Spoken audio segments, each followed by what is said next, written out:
This way, Mr. Anderson, the man in the lab coat said, holding the doors open to let me inside the elevator. The lift's interior was lit up with a soft blue glow, and like everything else in the Foundation headquarters, it was sleek and modern. The elevator looked futuristic, like something borrowed from the set of a science fiction movie.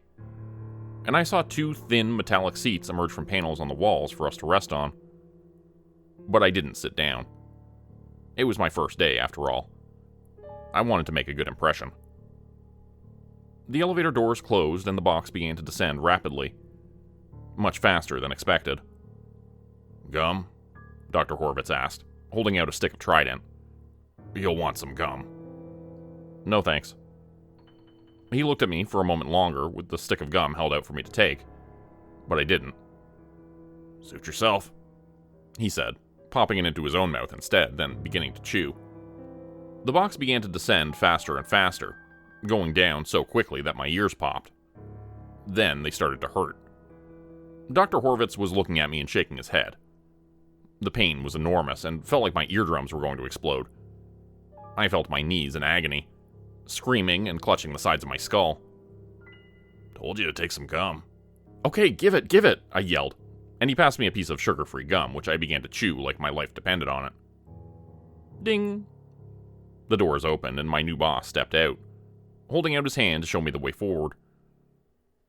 I stood up shakily, but was still struggling to recover for several long moments.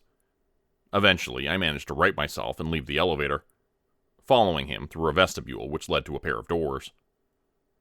He pushed them open to reveal the largest and most futuristic-looking warehouse I had ever seen. From the catwalk where we stood, we had a bird's-eye view of it all, overlooking rows and rows of cubicles and storage containers stretching off for miles into the distance. It was like an underground city, so vast that the details of the furthest parts appeared blurred and hazy, as if seen through a fog. But it was the uniqueness of each section that caught me the most off guard. There were thousands, if not millions, of objects being stored in this warehouse, each one housed in a very specific way, like jail cells built for supervillains. Some of the objects were the size of insects, while others were the size of elephants or even larger than that. They weren't grouped by size, but by some other organizational method which wasn't immediately obvious to me. People in Foundation uniforms walked around purposefully, some dressed in lab coats like us, while others were wearing black body armor and had guns on their belts indicating they were guards. I tried to take it all in, but it was impossible. There was too much to look at. I felt like I was visiting the biggest museum in the world, but only had a moment to see all of the exhibits. I realized my new boss was calling me to hurry up. Come on, there will be time to see everything soon enough. We have to finish the formalities and we can take the tour. Formalities? Yes, so much paperwork, so little time. You've been fast-tracked after your previous experience with our good friend Bill. Not to mention those creatures in the warehouse. From what I understand, you handled yourself well. I followed him to another platform and stood with him on it. A second later, it started moving, floating through the air as if it were hovering.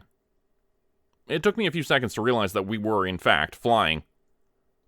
Anti-gravity, Dr. Horvitz said, as if this were the simplest thing in the world. This is the quickest way to the orientation session.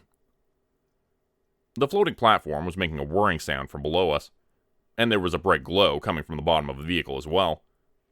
But it was far quieter than any of the hover technology or drones which I had seen which were capable of lifting this sort of weight. Whatever mechanism it used to fly was years ahead of current technology.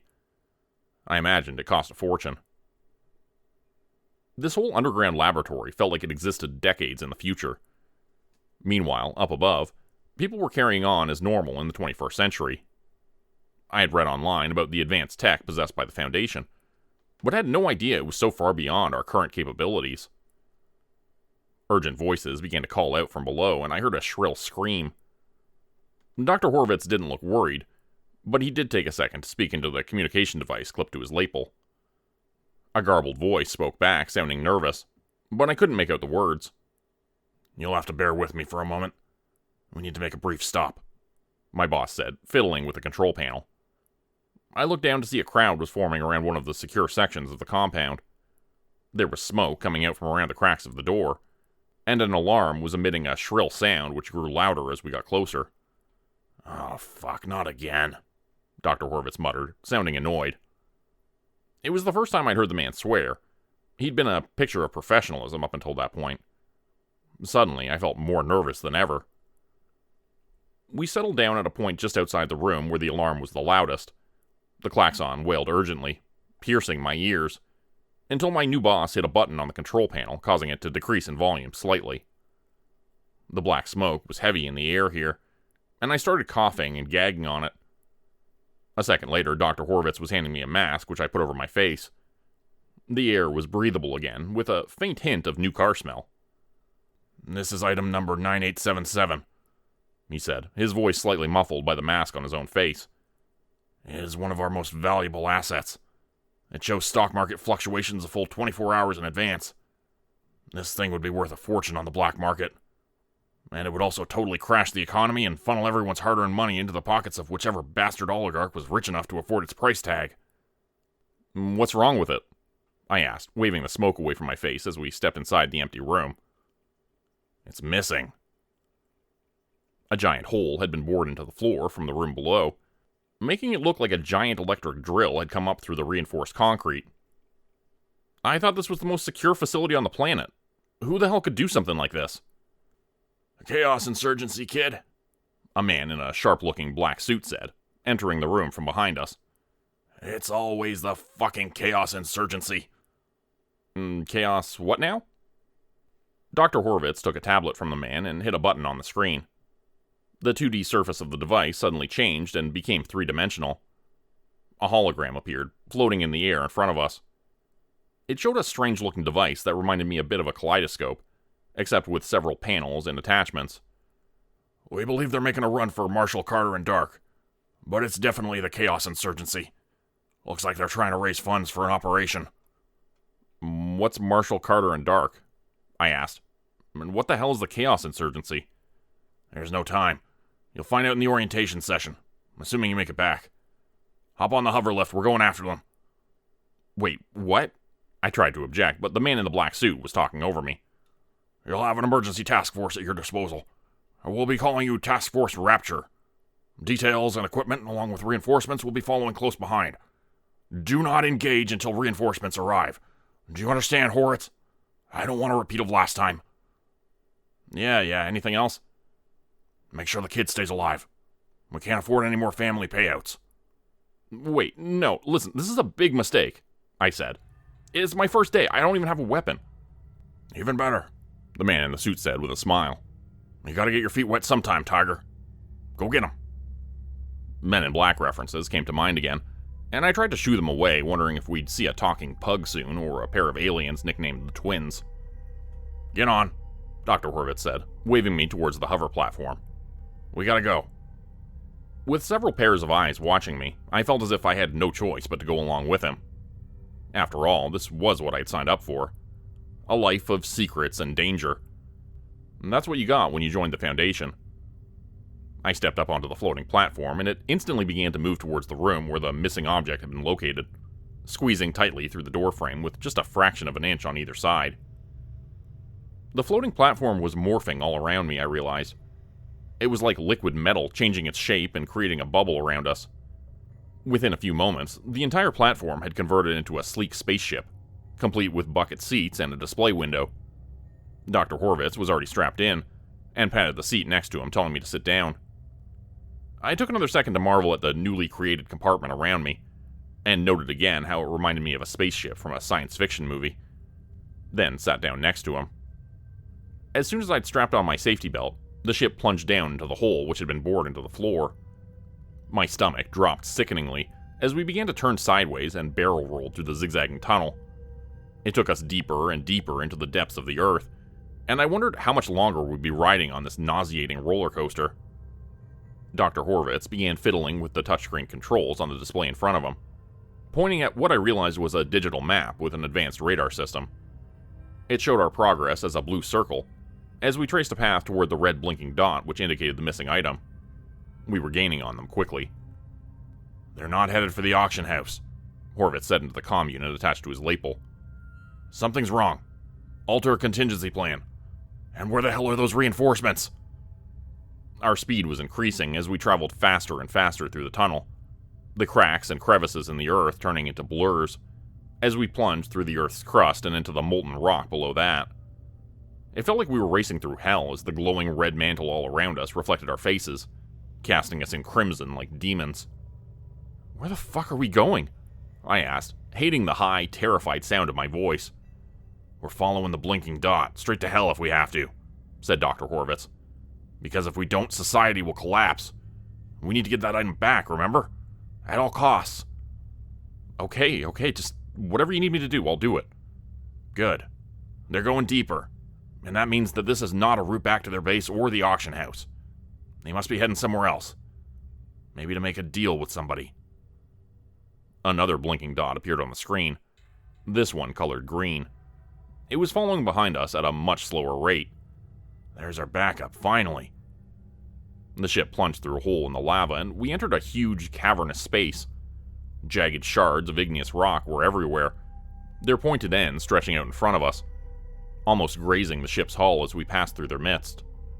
We were floating through a halo of daggers, their sharp points teasing us from inches away. Molten lava could be seen at the peripheries of this strange pocket world as we neared the epicenter of the enormous sphere existing impossibly in the mantle of the earth. Up ahead, a cavern was floating in the air, spinning ever so slightly, defying gravity. "They're gonna wake up an ancient," Horvitz said into his comm device. "I can't believe they could be this stupid." "Shit, get in there.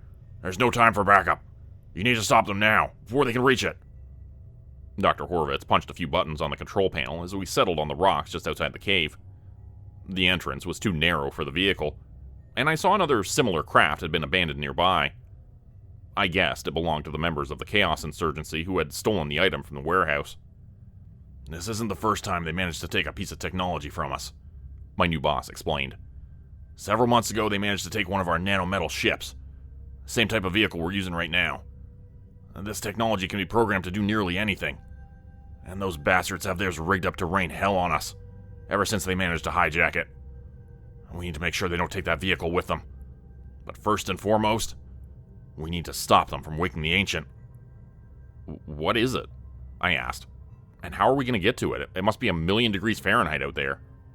"No one who has seen an Ancient has lived to tell about it, so I don't know exactly what we'll encounter. But these suits should help with the temperature." The living metal surrounding us drooped and sagged, portions of it ballooning into pockets which surrounded us, then separating from the ship. These nanometal balloons shrunk around us to form perfectly molded suits and helmets that filtered the air coming in and out and cooled us to room temperature. Then the door of the craft opened up and let us out.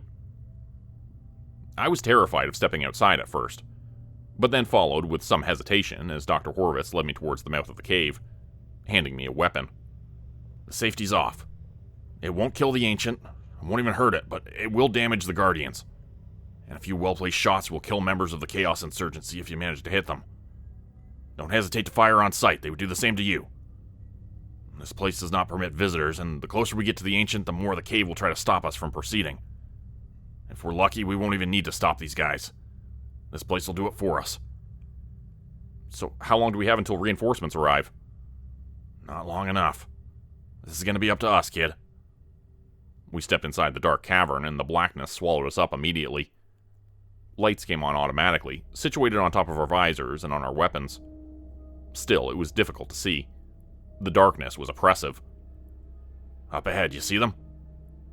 I looked where he was pointing and saw the creatures. They were sitting on the floor with their backs against walls or crouching down, scattered around the next section of the cave. From where we were standing, they looked like people. But as we got closer, I saw they were deformed and misshapen, their features rotten and skin sagging. "What are they?" I asked. "They are the Ancient Ones. The warriors who came to this place before us, only to fall against the Ancient One and his guardians." "What? People have actually been in here before? How? This place is like hell." "Civilizations long before us had technology far greater than we could ever give them credit for. Thousands of years ago, there were cities with flying cars, other advanced equipment that today we would imagine as science fiction. Like the nanometal ship, for instance. We stole that idea from an ancient text we dug up. Everyone has a false preconception about ancient people. They're stupid, when in fact they're much more intelligent than we could ever hope to be. Isn't that just more of a red flag that we should get out of here? If those geniuses died in here, aren't we completely fucked? This place will kill those bad guys faster than we ever could if it's as dangerous as you say it is. Not with the nanometal suits, and the item they have in their possession. If manipulated correctly, it will allow them to make all the correct decisions, leading them directly to the Ancient. But it will also allow us to follow them. We're still tracking them with the implanted chip. There was a display panel on his arm which showed the same radar image we'd seen inside the vehicle, our blinking blue dot following a little ways behind the red one. The walls of the cavern were outlined as well, and I saw that this was a labyrinth, an impossibly vast maze with only one way in or out. If you need something, just think about it, and the suit will make it into existence. As long as it can be made out of metal, simple items like blades for instance, the suit will make it for you. The nanotechnology is capable of picking up on your brain waves. I felt a slithering strand of the liquid metal crawling into my ear, and fought off the urge to scream. The nanometal was going right into my brain, so that I could read my thoughts and provide me assistance, and essentially making me into the T-1000. Freaky, but badass. Let's go, Horvitz said, and began to race towards the creatures. The humanoid creatures stood from the shadows quickly, and raised their weapons to fight. Their grayish faces looked like zombies, and I realized that was a good comparison for them. Rotting flesh hung from where old battle wounds had never healed. Several were missing arms or feet, but they made up for this with their sheer fury and anger. It felt like we had just invaded the den of a pack of hungry lions. They pounced on us, brandishing their spears. Several of the blades came flying at me, as well as an arrow which deflected off my armored chest. The nanometal began to smoke and sizzle in the place where it made its impact, and for a while the suit looked defective, as it began to cast off sparks and emit flashing pulses of light. How strong are these suits exactly? I asked Horvitz. His own suit had a few battle scars now as well, and was pulsing with white light. They're strong enough, now shoot them! I didn't need to be asked twice. I raised the gun he'd given me and began to fire at the walking corpses, aiming for their heads. They were coming at me so fast that by the time I shot one, sending it stumbling backwards but not dead, there would be another one just inches away. Blades, we need blades, he said, dropping his gun. His nanometal suit sprouted a blade from the end of each of his arms, replacing his hands. He began to swing them like Baraka, grunting with effort as he decapitated each of the undead guardians as they came at him. Following his lead, I did the same. I dropped my gun and put all of my mental energy into picturing two long blades, one emerging from each wrist of my suit. The nanometal squirmed in my ear, seeming satisfied with my request, as if it had a primal thirst for blood that needed to be quenched. A moment later, the sharpened blades appeared, extending from my wrists and stopping at exactly where I imagined they should. The zombies were attacking me from behind, and I spun with an attack, impaling one of them through their chest. Pulling it out of the gory mess that was his midsection, I swung the blades at the other creatures' heads which surrounded me, their jaws snapping inches from my face. I lopped off several of their skulls, sending them tumbling into the dark recesses of the cave. Within a few minutes, all of them were dead. We don't have much time, they'll start to regenerate, Dr. Horvitz said, grabbing his gun and leading me forward. I took a look back over my shoulder and wished later that I hadn't.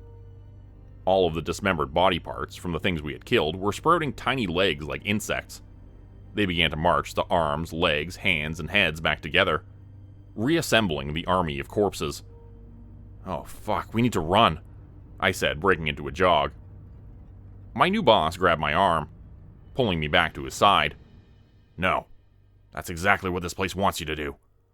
They won't follow us, that's their post. There'll be more up ahead, we need to be rested for when we see them. We don't want to run into them and wake them up just to be surrounded by them. Think. You might have to do this by yourself one day. Try to watch me, okay? I'm the best the Foundation has. I gave him a look that said he was full of himself, widening my eyes and raising my brows in disbelief. He didn't miss that look. This man didn't miss anything. Look, I know how that sounds, but it's true. The boss tells me all the time I'm the best they've got. They'd be screwed without me.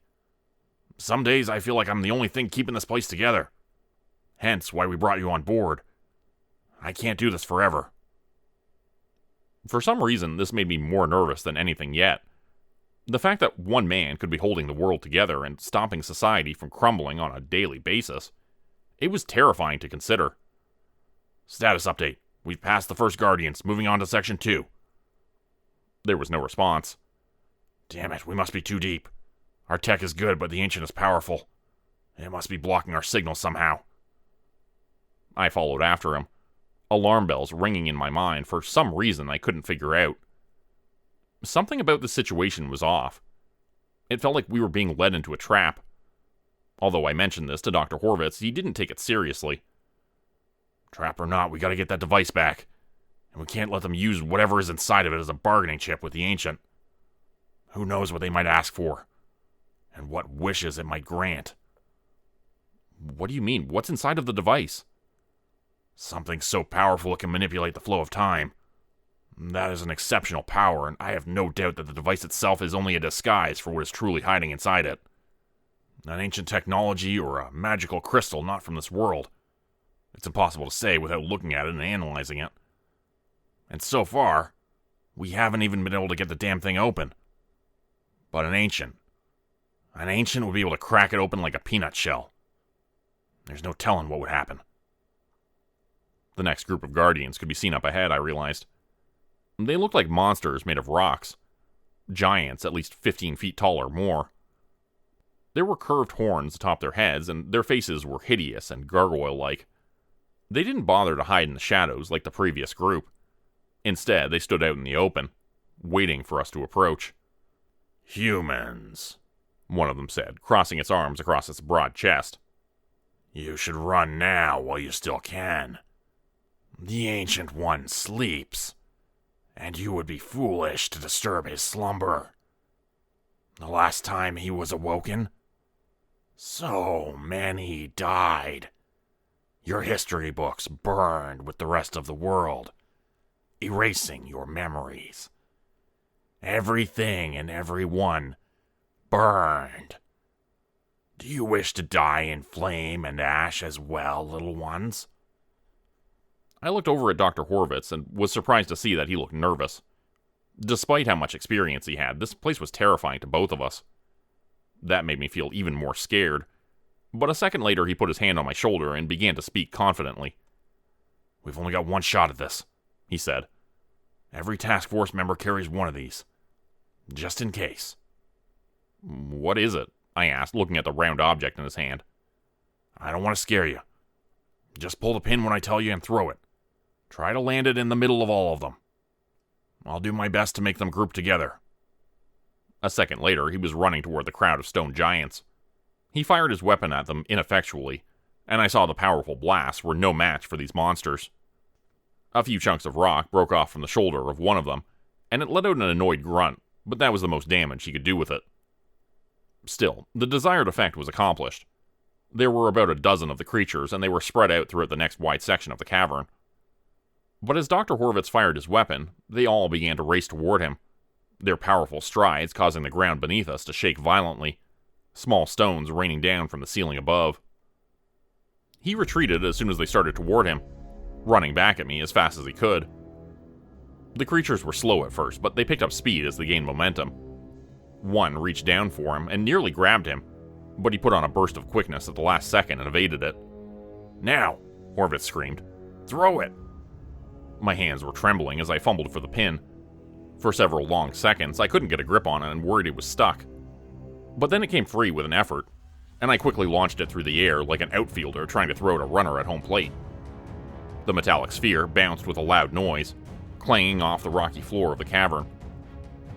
Nothing happened for a few long seconds, as the giant creatures continued racing toward us, and I thought maybe it was defective.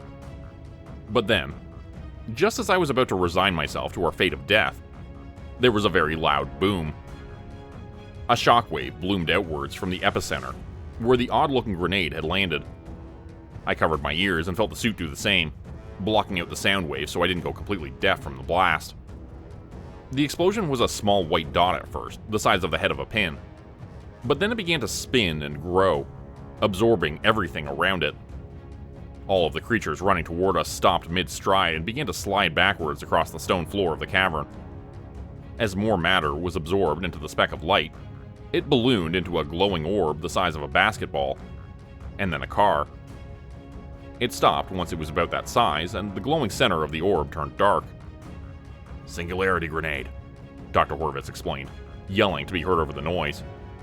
"Creates a temporal field at 50 yards, and will self-extinguish once all available matter has been absorbed." The miniature black hole suddenly contracted with a deafening whoosh, shrinking in size until it was a glowing white pinpoint in the air once again. A few seconds later, it disappeared completely, leaving a massive empty sphere where it had been. Everything, including the monsters and the cavern around them, were gone, and we had to traverse through a steep crater to go forward. "Okay, let's hope we didn't waste our chance. We need to hurry now. They're getting away from us," Horvitz said, looking at the display screen on the wrist of his suit. "The chamber should be just up ahead. Be ready for anything." "This is insane," I muttered. "We're gonna die in there, aren't we?" "Ideally, no. I'll do everything I can to get us out of here safely. I've still got a few tricks up my sleeve, kid, trust me." We entered the next chamber, and my eyes widened at the sight before me. There was a coiled body resembling a huge snake, and at first I thought that was what the ancient was, a serpent longer than 100 city buses. But then my eyes traced the winding path of it, and I saw its face and the wings, and realized it was a dragon. Massive and orange, striped and flecked with red in a pattern similar to a cat. It was slumbering on a low pedestal surrounded by molten lava, which was flowing steadily around it like a river, steaming bubbles blooming and popping on the surface. Standing at the edge of the river of fire was a single man, wearing a suit which looked very much like the ones we were wearing. "No, it can't be," Horvitz said, stumbling towards the man. "I thought you were dead." "Ah, my old partner," said the man who was waiting for us. "Somehow I knew they would send you.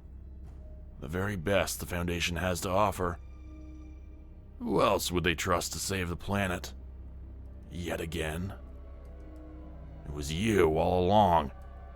You were the double agent. You were the one who gave them the location of the warehouse." "Finally figured it out, eh?" the man said, clapping sarcastically. But he held something firmly in his hands while he did so. "The device.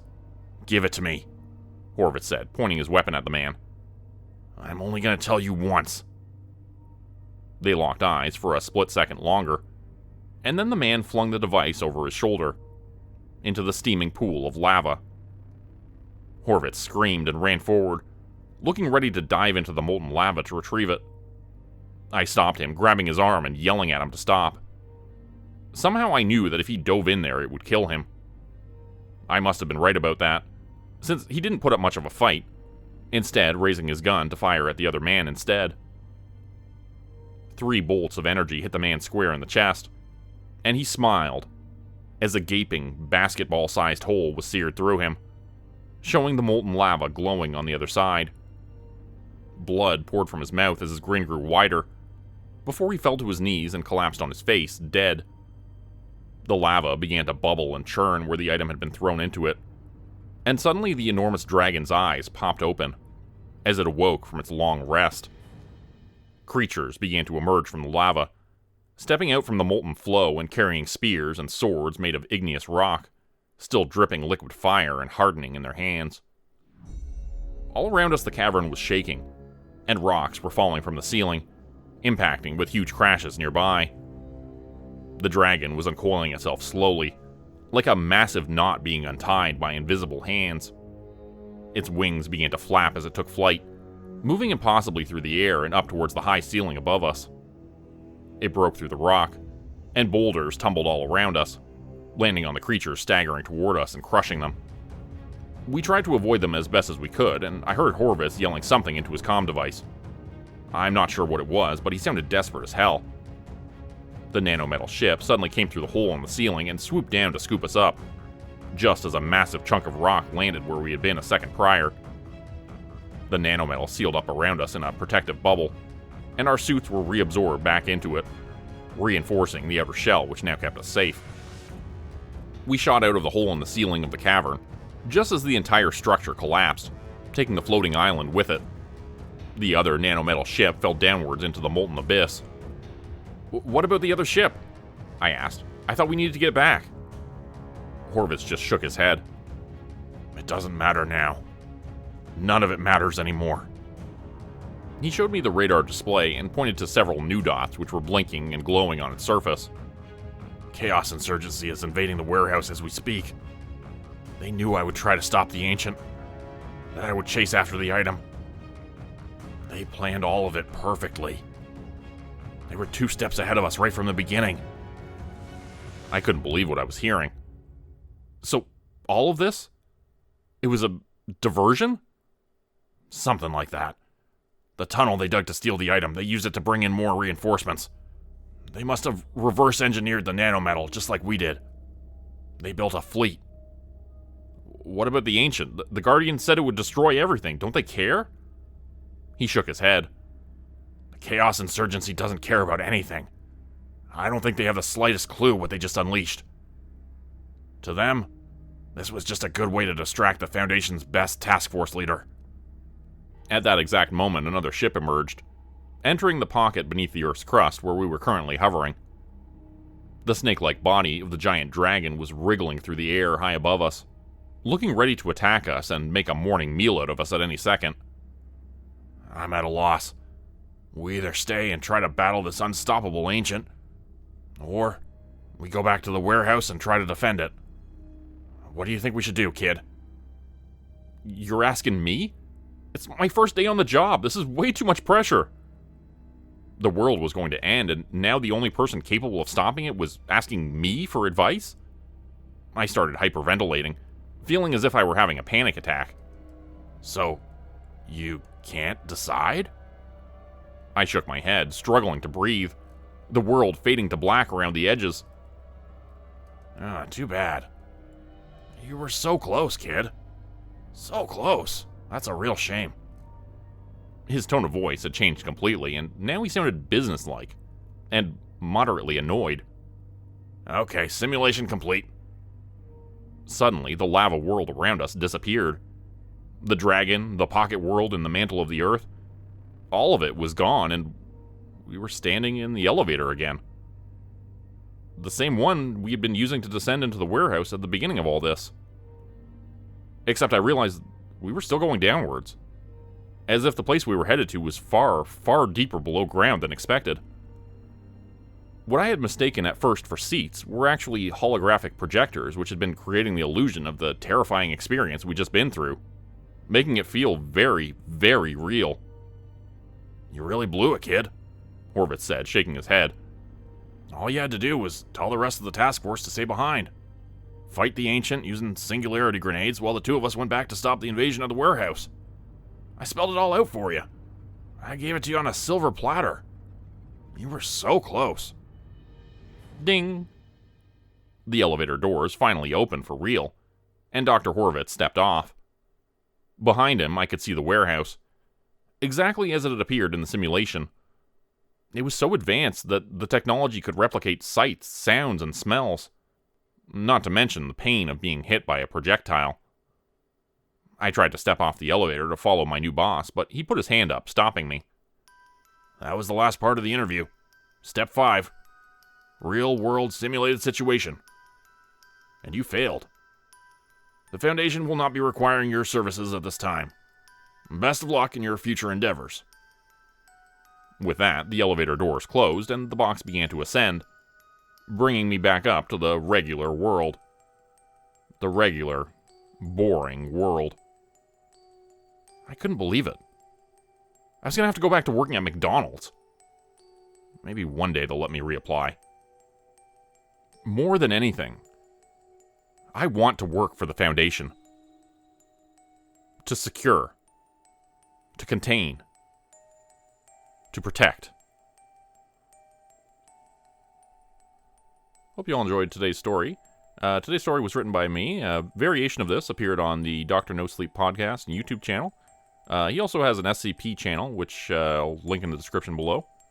And if you're interested in watching part 1 to the story, there's a link which I'll include at the bottom right-hand corner of your screen at the end of the video. So I hope you all will check out the introduction to this as well. Thanks for watching. Become a channel member today for early access, bonus videos, and special emojis only available to members. Check out the description below or click the join button for more info. If you'd like another way to help support the channel, please consider joining my Patreon page at patreon.com/JordanGroupeHorror. As a patron, you'll get access to bonus videos and content. You'll be credited at the end of every video going forward, and if you decide to stay for 3 months, I'll name a character after you, which will be featured in a Hollow's End story. Links to join the Patreon are in the description. Thanks everyone for listening. Please like, subscribe, and comment to help the channel continue to grow. And see you again next time at 4 p.m. Eastern Standard Time. Hope you have a great night.